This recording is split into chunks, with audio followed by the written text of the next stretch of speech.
Hi there, tubers. Welcome back. Today I'm listening to tape, reel-to-reel tape, and I thought I'd make a video on this because I just want to bring something to light, especially for those newbies. This is not for the super duper reel-to-reel tape experts out there because they already know this. You know, when I get into this hobby, I always hear they say, make sure that the tape recorder is calibrated to the tape that you're going to use, and use only that tape on the recorder to get the full capability of the tape in terms of audio, right? And I always thought, why would I, just buy just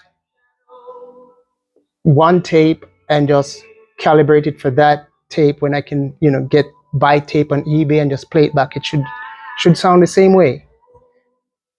I thought about that for a while, and I thought I could, get away with just buying any tape and stick it on and just record and, move one tape to the other machine and I'd get the same response.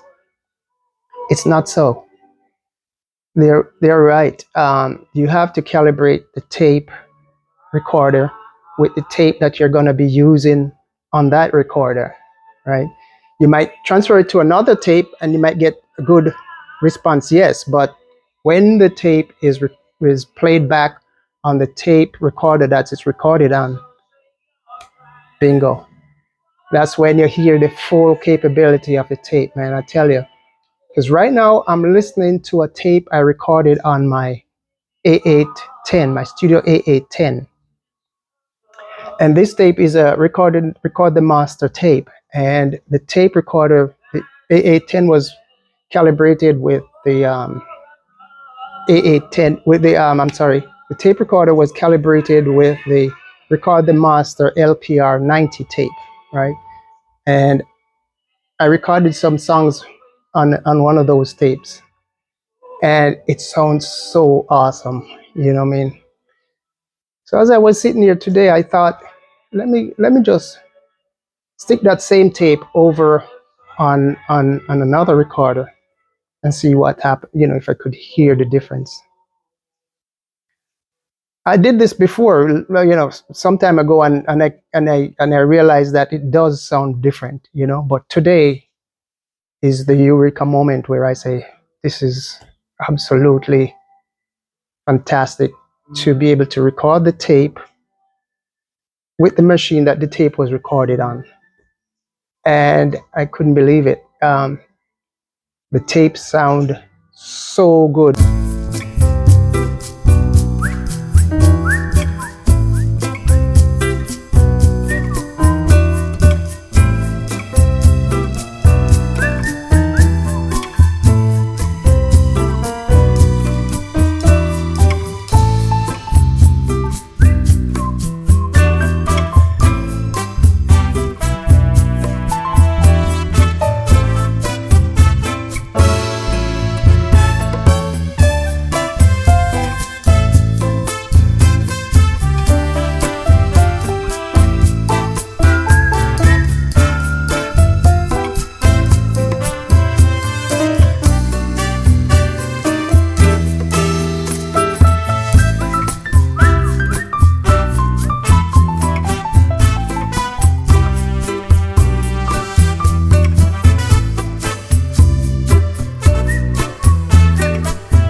Now,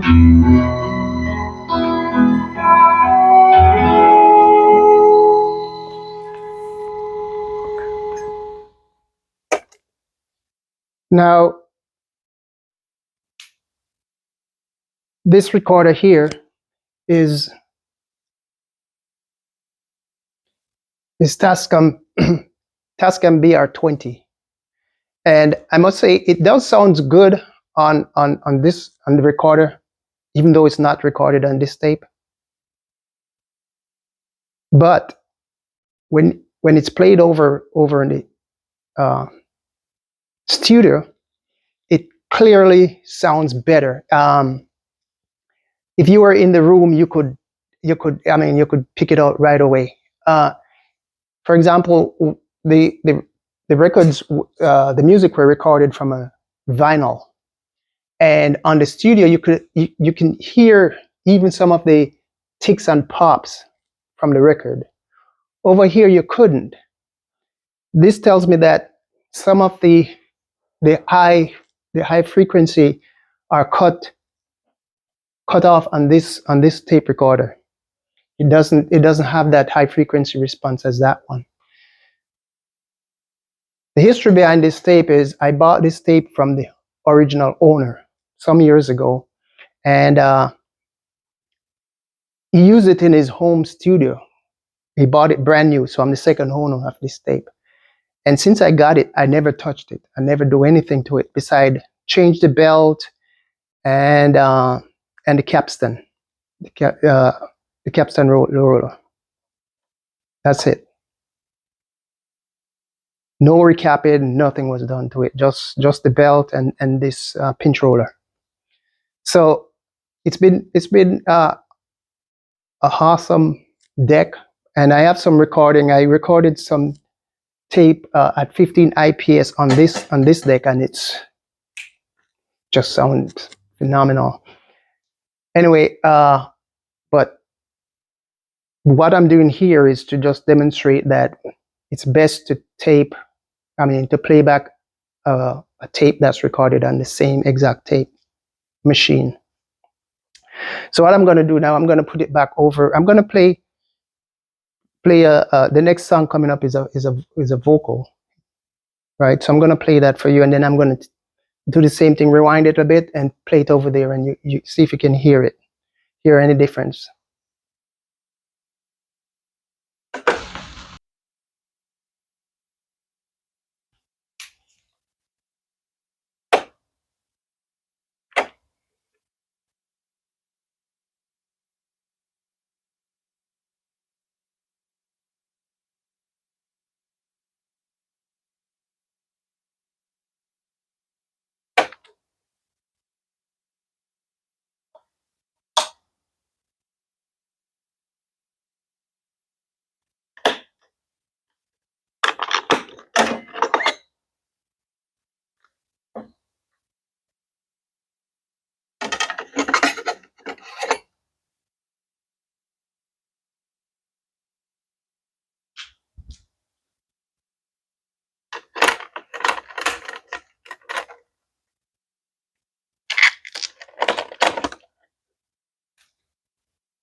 Okay, so we're back. So like I say, this is not a review or a tutorial or anything like that. This is just to show all the people that are new to tape recorder, just like myself. I'm relatively new. When you think of all the experts out there, like on tapehead.net, where you have people who are in the tape for many years, and they share a lot of their knowledge with me, and I really appreciate that. So all those guys, thank them for helping me out with my tape recorder hobby here. Anyway, yeah. So now I'm gonna play the same song on the studio A810, and like I say, this is YouTube, so you just have to take what you get. But I must say, on the studio, it does sound much better than over there. It sounds good over there, and I could live with it if I didn't hear them separately. I would be happy hearing that. But after listening to this, you know, obviously I'm gonna stick with this for this tape.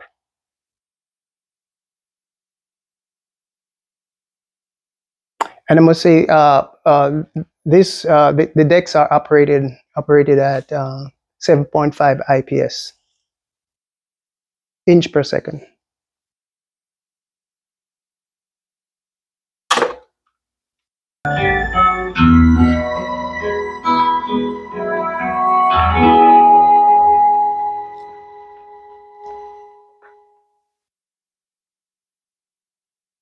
Yes, YouTube. So that's what I wanted to bring to your attention today. So all the tape lovers, all the newbies tape lovers like myself, can have an idea that they should buy a tape for their tape recorder and calibrate the tape recorder for that specific tape. They will get the best results from a tape. And I thought otherwise for a long time, but you know, over time, I realized that that is true. It's a true statement. Always buy the tape. I remember a few months ago, one customer of mine bought a, I think it was a Revox A810 Mark IV from me, and he asked me, "Can you calibrate it for me?" To he wanted ATR tape.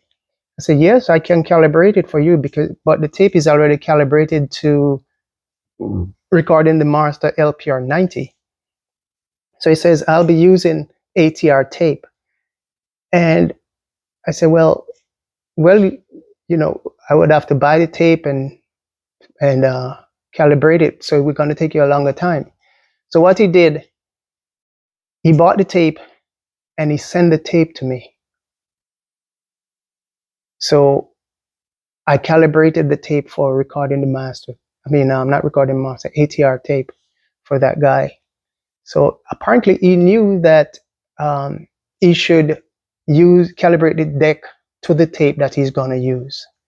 So, you know, I was really happy to see that someone else, you know, did know about that, that they should use the same tape that they're going to use for calibration and for recording. Okay, that's my take for today, YouTube. I'll be listening to some more tape for the remainder of the day. So I'll catch you next time. Oh, one other thing. You might, for the eagle-eyed viewers, they might notice that the needle flashes over to the red quite a bit. And that's because the dynamics on these records are so punchy, you know, and loud. So it's, you know, you can't really prevent the needle from going over the red at all time, unless you're going to calibrate it turn it real down before when you're recording.